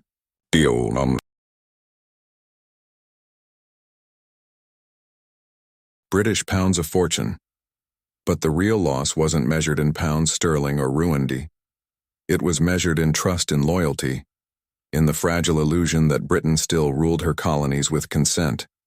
The night the tea sank, something deeper rose to the surface, a shared, undeniable truth. The age of peaceful protest was ending, a reckoning was coming, and Boston was ready when word of the Boston Tea Party crossed the Atlantic and reached London. The reaction was swift and furious to British officials. It was not simply a protest, it was rebellion, an open, mocking challenge to royal authority that could not be ignored. King George III, upon hearing the news, was said to have grown cold with anger. Parliament, already frustrated by years of colonial disobedience, exploded in outrage. They demanded punishment, not just for the city of Boston, but as a warning to all the American colonies. The result was a series of laws so harsh they were quickly nicknamed the Intolerable Acts in America. The first blow came swiftly, the Boston Port Act. In one brutal stroke, Parliament ordered the closure of Boston's bustling harbor, the economic lifeline of the city, until the destroyed tea was paid for, and order restored. Ships could no longer enter or leave. Trade vanished. Goods and supplies dried up. Boston, once vibrant and noisy, grew quiet, its docks eerily still. But the punishment didn't stop. There, the Massachusetts Government Act stripped the colony of its self-governing rights, placing it firmly under the king's appointed officials. The Administration of Justice Act allowed royal officials accused of crimes to be tried back in Britain, a clear message that British authorities were untouchable, and to make sure the colonies knew force was an option. British soldiers were quartered throughout Boston, living among the very citizens they were meant to subdue. The message was clear: rebellion would be crushed. Liberty was a luxury the Crown would no longer tolerate. But Parliament's heavy hand had an unintended effect. Instead of frightening the other colonies into submission, it outraged them. News of Boston's suffering, of its port closed, its people starving under martial law, stirred deep sympathy and righteous anger throughout America. Wagon loads of food and supplies poured into Boston from neighboring colonies. Letters of support, pledges of unity, and secret meetings began to weave the once fragmented colonies closer. Together, what had once been a Massachusetts problem was rapidly becoming an American one. In punishing Boston, Britain had hoped to make an example of them. Instead, they made Boston symbol a rallying cry for resistance. The flames of revolution, once flickering in isolated pockets, now began to blaze from colony to colony, and there would be no easy extinguishing them. The punishment of Boston sent shockwaves far beyond the rocky shores of Massachusetts across the 13 colonies. Outrage turned into something far more dangerous for Britain. Unity. For years, the colonies had acted like distant cousins, bickering and competing, separated by geography, religion, and trade rivalries. But when Parliament slammed Boston's harbor shut and stripped Massachusetts of its self-governance, Americans across the continent realized if it could happen to Boston, it could happen to anyone from Virginia to Pennsylvania, South Carolina to New Hampshire. Their response was swift. Colonists sent wagons full of food supplies and letters of solidarity to the suffering people of Boston. Town meetings buzzed with anger. Newspaper printers worked day and night to spread the news. The fight was no longer Boston's alone. It was everyone's.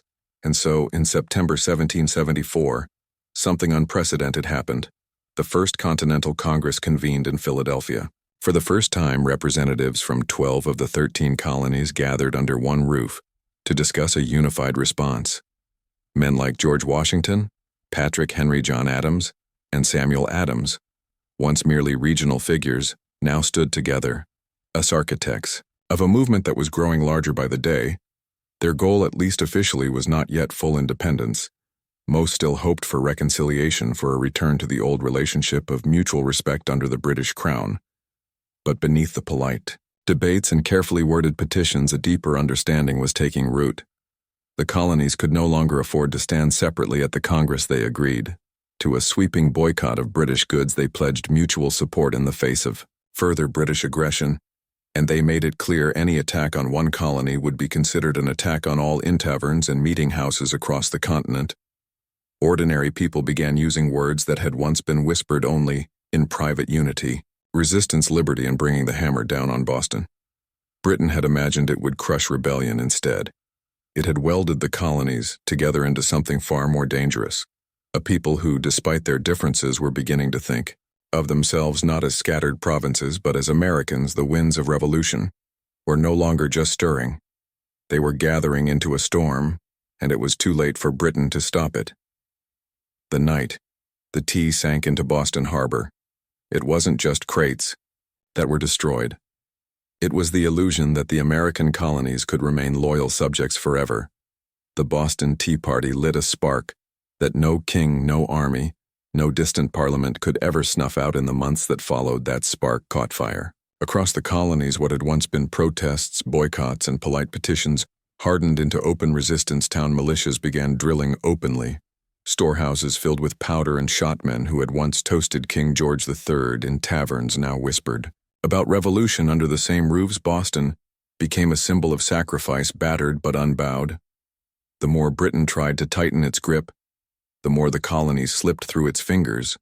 Every ship that sailed past the closed, silent harbor of Boston was a silent reminder that tyranny had met its match in American defiance. When Parliament passed the intolerable acts, they intended to make an example out of Boston, to scare the other colonies into submission. Instead, they had created a martyr city. A rallying cry from Georgia to New Hampshire. Colonists realized that their fates were tied together. Resistance was no longer about tea. It was about survival, identity, freedom. By the spring of 1775, the tension reached a boiling point outside Boston. In the villages of Lexington and Concord, British troops sent to confiscate colonial weapons instead found armed farmers, ordinary men ready to defend their rights with musket fire. The first shots of the American Revolution rang out, a direct line traced back to the moment when men chose principle over profit and dumped a fortune's worth of tea into the harbor. The Boston Tea Party showed the world that revolution doesn't always announce itself with trumpets and banners. Sometimes it starts quietly with a small group of determined people, standing in the cold, choosing defiance over fear and dumping the tea. The colonists weren't just rejecting attacks. They were rejecting an empire and thought the road ahead would be bloody, bitter, and uncertain. One thing had become clear that night in Boston Harbor. The American colonies were no longer loyal subjects. They were something new, something dangerous. They were revolutionaries, and they were just getting started all before the towering pyramids of Giza, before Mesopotamian cities buzzed with life, before Stonehenge stood against the sky. There was Corral hidden away in Thedri valleys of coastal Peru. Corral rose in silent majesty nearly 5,000 years ago, then faded into near-complete oblivion, swallowed by sands and forgotten by history for centuries. The world did not even know it existed. The Super Valley, where Corral once thrived, seems at first glance an unlikely place for civilization. To bloom, the landscape is parched barren, the river little more than a thin silver thread winding through rocks and dust. To most eyes it looked inhospitable, a place abandoned by life. Yet it was here, amid the desolation, that one of humanity's earliest great cities took shape. Corral wasn't just a collection of scattered huts or a temporary trading post. It was a planned city sprawling over 150 acres, filled with pyramids, plazas, residential quarters, and ceremonial spaces. It had scale, purpose, and vision, a complex society blossoming centuries before the Egyptians began stacking stones into pyramids of their own. The people of Corral achieved this, without the wheel, without written language, without metal tools. They built massive structures, from stone and earth, with nothing but ingenuity, communal effort, and the raw power of human will. Yet for thousands of years, Corral's existence remained a secret, even when travelers stumbled across the strange weathered mounds scattered across the valley. They mistook them for natural formations, mere hills, sculpted by the desert winds. No one imagined that beneath the sand lay one of the oldest cities in the world, predating even the civilizations that history books had crowned as the firsts. It wasn't until the late 20th century that archaeologists led by Ruth Shady uncovered the truth. What they found buried in the dust of time would rewrite the story of the Americas and force the world to reconsider what it thought it knew about the birth of civilization itself. Corral had risen, flourished, and fallen in total anonymity. Now, after millennia of silence, its stones are speaking again, whispering of a peaceful, intelligent people who built a world of complexity and wonder in a land where life itself seemed impossible, and this was only the beginning of their story. At first glance, the Soup Valley looks like a place where life should struggle to exist. Harsh winds sweep across endless stretches of sand and stone. The sun beats down mercilessly, drying out the earth, baking the landscape into cracked, brittle sheets. Water is scarce, the river a meandering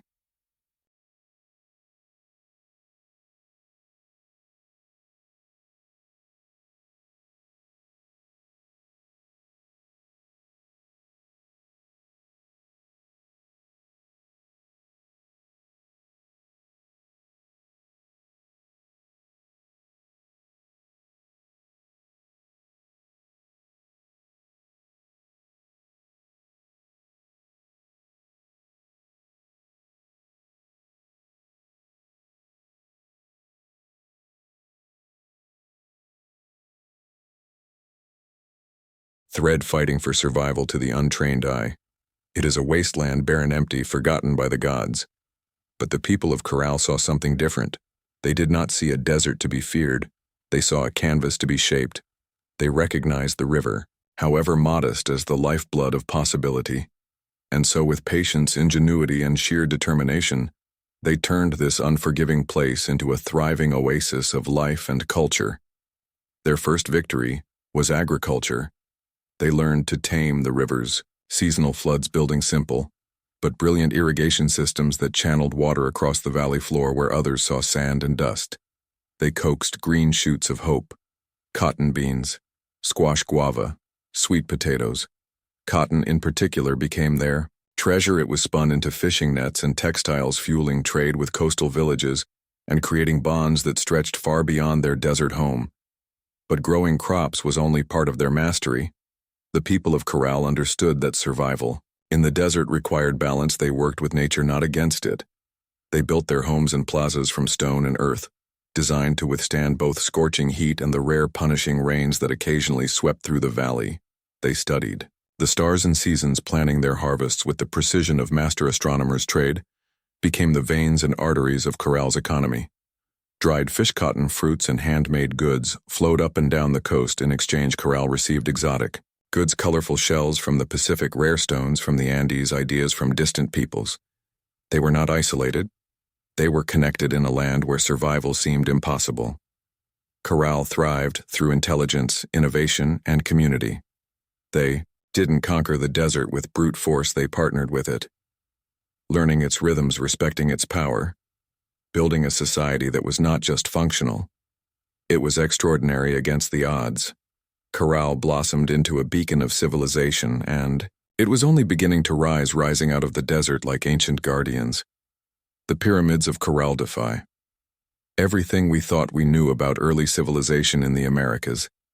These were not small, crude structures built by primitive hands. They were massive, deliberate works of architecture, created by a people with vision, organization, and ambition.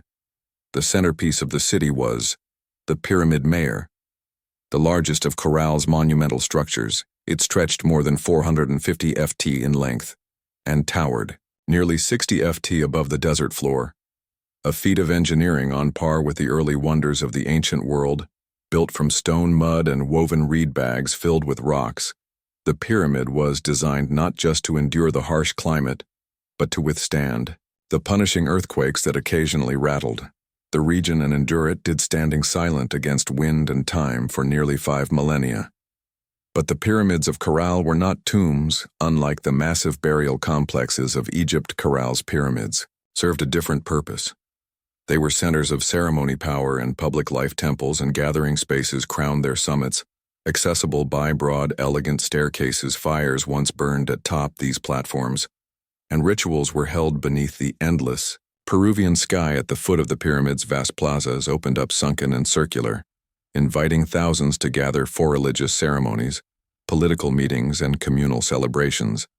The very design of Corral cityscape suggested a society that prized community and order, a people deeply connected to one another and to the cosmos. Around the pyramids, smaller residential complexes fanned out, likely home to priests, administrators, artisans, and farmers. The pyramids themselves seem to have been strategically placed aligned with celestial events, sunrises, solstices, the cycles of the stars. To the people of Corral, architecture wasn't just practical, it was spiritual, mathematical, cosmic. Walking among the weathered stones today, it's almost impossible not to feel a strange sense of awe. These structures were raised without metal tools, without the wheel, without beasts of burden. Yet they rose with symmetry, scale, and staggering precision. The great pyramids of Corral were not built for vanity nor for war. They were built to connect earth and sky, community and cosmos, humanity and eternity.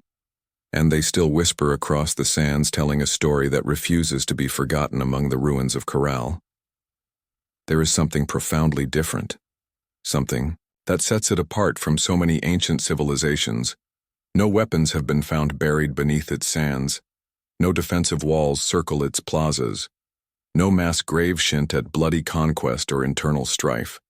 Unlike the kingdoms that rose and fell through war, Corral was a society built on peace. It's a revelation that defies expectations. Here was a civilization that flourished not through violence but through cooperation, trade, and shared belief. The people of Corral seem to have invested their energy, not in armies or fortresses, but in architecture, astronomy, music, and communal life. Their plazas and pyramids weren't monuments to victory over enemies, they were centers of celebration, worship, and governance. This was a civilization that chose to gather, rather than conquer, to negotiate rather than destroy tradeways. The lifeblood of Corral's success, cotton grown along the fertile riverbanks, was spun into fishing nets that were traded with coastal communities. In return, Corral received dried fish, an essential source of protein, and exotic goods from faraway places, colorful shells from the Pacific, precious stones from the highlands, and even rare tropical fruits from distant valleys. This wide network of trade stitched the region together, binding far-flung communities into a peaceful web of mutual benefit. And in the center of it all, Corral thrived as a cultural and economic hub. Religious and ceremonial life played a vital role in maintaining social harmony. The city's grand public spaces and sunken plazas likely served as stages for rituals that united the people under shared spiritual beliefs. Music filled these gatherings, flutes carved from condor bones, drums made from deer hides creating soundscapes that echoed across the desert, tying individual lives to something greater. Leadership, too, appeared to rely less on military strength and more on spiritual authority and civic organization.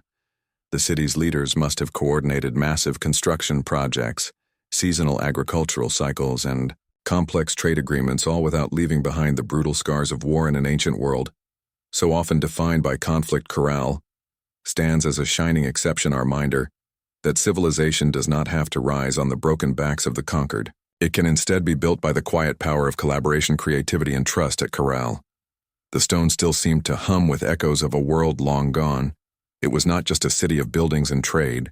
It was a city alive with sound, ceremony, and spiritual rhythm. Music and ritual were woven into the very heartbeat of Corral civilization. Archaeologists, digging carefully through the dry sands, uncovered a treasure trove of ancient instruments, flutes crafted from the bones of condors and pelicans, whistles fashioned from deer antlers, small drums stretched with animal hides. These artifacts were not simple toys. They were crafted with care, tuned to specific notes designed to carry sound across the wide-open plazas of the city in a world without written language. Music spoke the language of the soul. Imagine it, the low thrum of drums rising at dusk, flutes keening like the desert wind, feet stamping on the sunken plazas as hundreds gathered under the fading light. Fires would crackle atop the pyramid. Platforms, priests dressed in intricate woven garments would chant to the gods of the river, the earth, the stars. In those moments, Corral was not just a city, it was a symphony. The layout of Corral itself suggests that ritual life was at its core. The grand plazas were not mere open spaces. They were stages for communal ceremonies carefully designed to draw people together. The sunken circular courts acted like ancient amphitheaters, focusing sound and sight onto the rituals performed at their centers. And above them all, the pyramids loomed not as tombs but as sacred mountains built by human hands, linking the earth to the heavens. Rituals likely marked the turning of the seasons, the cycles of planting and harvest. The movements of the stars. Music was not just entertainment. It was a bridge between people, between nature and the divine, between the known and the mysteries beyond. No violent murals, no terrifying gods of war, no bloodthirsty sacrifices in Corral. The spiritual world seems to have been one of harmony, celebration, and reverence. Even today, when the desert wind whistles through the ruins, you can most hear it, the faint strains of ancient music, the forgotten songs of a people who found beauty, meaning, and connection in the heart of the harsh, endless sands. Corral wasn't just a place of music, trade, and ritual. It was a marvel of engineering, a testament to human ingenuity in one of the harshest landscapes on earth. Without metal tools, without the wheel, without draft animals, the people of Corral shaped a city of stone and earth that has endured nearly 500 years. Their achievements were astonishing. Massive pyramids rose from the desert floor, constructed not with small, fragile bricks, but with enormous stones carried across the dry valley. Workers transported rocks using reed bags, ingenious baskets, strong enough to bear heavy loads woven from the very plants that grew along the riverbanks. Layer upon layer they built, with care stacking stone and filling the interiors with rubble to create structures that could withstand not only time but nature's fury. And they understood nature well. Corral lies in a region prone to violent earthquakes, yet their pyramids and plazas survived largely.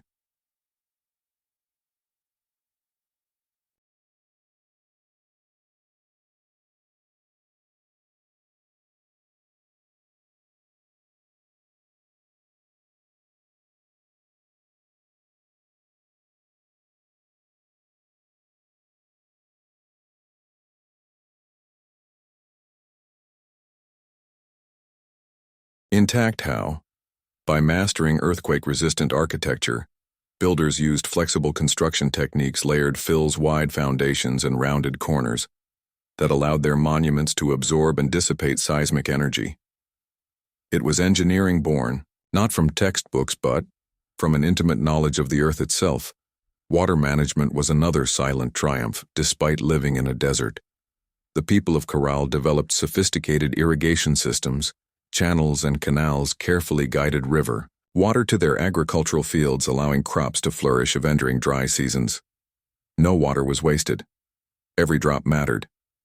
The layout of Corral itself reflected brilliant urban planning major structures aligned with key astronomical points suggesting a deep understanding of the solar cycles. The sunken plazas with their precise geometry were more than gathering places. They were instruments for tracking the heavens, allowing priests and astronomers to predict seasons crucial for survival. Even the city's organization spoke of a complex society, residential zones, administrative areas, ceremonial centers, all were arranged in harmony, balancing communal life with sacred spaces. They built not just for the moment but for generations today. As modern engineers marvel at Corral's resilience, they are reminded that greatness is not measured by technology alone. Sometimes the deepest wisdom lies in understanding the forces of nature and working with the land, not against it. Corral's stones have endured storms, quakes, and the erosion of time itself. They stand as a silent testament to a civilization that engineered their dreams into the desert sands for centuries. The city of Carroll flourished, a beacon of peace, music, trade, and architectural mastery in the desert sands, and then quietly, almost without a trace, it was abandoned. No fires marked its fall, no signs of conquest scar its walls, no mass graves or shattered monuments tell a story of sudden disaster. Instead, Corral simply faded, its plazas emptied, its pyramids left to the drifting sands, its flutes and drums silenced by time. Why did they leave? That question still lingers like a ghost across the Super Valley. Some scholars believe that environmental change struck the final blow. Evidence suggests that a long period of drought may have crippled Corral's agriculture. Without the river's life-giving waters, the fields would have withered, trade networks dependent on surplus cotton, and food would have faltered. The careful balance Corral had maintained with its harsh environment may have finally tipped beyond repair. Other theories point to shifting trade routes as neighboring cultures grew and new centers of power emerged along the coast and inland. Corral's influence might have diminished. Perhaps the goods they once supplied, cottonfish produce, were no longer enough to sustain their role as a dominant city. Slowly, the lifeblood of commerce drained away. Still others whisper of internal decline without written records. No, can only imagine political struggles, religious upheaval, or simple exhaustion after centuries of growth. Even peaceful societies can fracture under pressure when survival becomes uncertain. Whatever the cause, the departure seems to have been gradual, not sudden. Families likely drifted away one by one, seeking more fertile valleys, stronger rivers. New beginnings. Children who once ran across Corral's plazas grew up telling stories of a lost city behind them, stories that would eventually fade into legend. The desert reclaimed what humans had built. Winds carried fine sand over stone temples. Flutes lay buried beneath shifting dunes. What had once been a humming, vibrant civilization became a field of silent sleeping mounds. For nearly 4 years, Corral remained hidden, a whisper beneath the sands, waiting. Today, as archaeologists carefully uncover its stones, the question still burns: how does a city so advanced, so beautifully crafted, simply vanish? Perhaps the truth is that even the greatest civilizations, no matter how wise or peaceful, are still fragile threads woven into the tapestry of time, forever vulnerable to the unseen forces of change. For millennia, Corral lay forgotten, buried beneath the silent sands of the Super Valley. Travelers passed the strange rounded hills that dotted the landscape, never suspecting that beneath their feet lay the ruins of a civilization older than the pyramids of Egypt. To them, these were just natural formations, mounds shaped by the wind and time. It wasn't until the late 20th century that the world would finally hear Corral's voice again. In the 1990s, Peruvian archaeologist Ruth Shady led a team into the Soup Valley, driven by curiosity and a growing sense that these hills might hold secrets. No one had yet uncovered what they found would rewrite the story of human civilization in the Americas. Layer by painstaking layer these, and was brushed away beneath it, emerged walls of carefully cut stone, grand staircases, sunken plazas, pyramids, a city far older than anyone could have imagined. Radioarbon dating confirmed the unbelievable. Corral was over 600 years old, thriving at the same time as the earliest civilizations in Mesopotamia and Egypt. It was a discovery that shook the foundations of archaeology. Before Corral, scholars believed that civilization in the Americas developed much later, shadowed by the great empires of the Old World. Corral changed everything. It proved that the Americas had birthed monumental architecture, complex urban life and social organization independently long before the rise of the Incas or the Merith Shady, and her team found not just stone and rubble, but the remnants of life, musical instruments, fishing nets, textiles, ancient knot records, and even offerings made to the gods. Each artifact told a story of a people who had built a society with vision, intelligence, and profound creativity.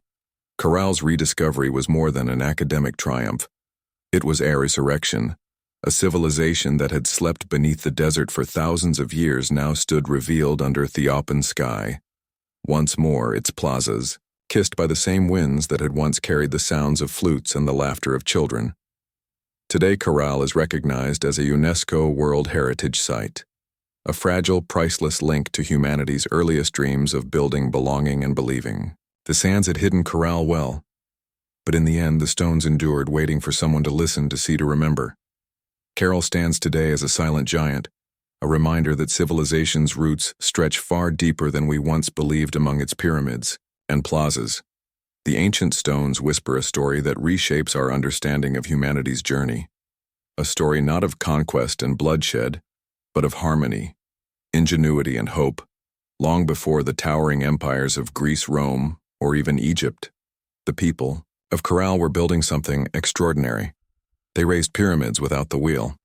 They mapped the stars without written records. They created a thriving society, rooted in trade, music, ritual, and engineering, all without leaving scars of war upon the land. In an era often defined by conflict, Corral offers another vision of what civilization can be, a society that valued connection over conquest, knowledge over domination. It reminds us that complexity does not require violence, that greatness is not measured by how many armies march across a battlefield, but by how a community comes together to build, to create, to dream. Carol's legacy reaches far beyond the dry sands of the Soup Valley. It challenges old assumptions that civilization had a single cradle, that urban life and monumental architecture belonged first to the old world.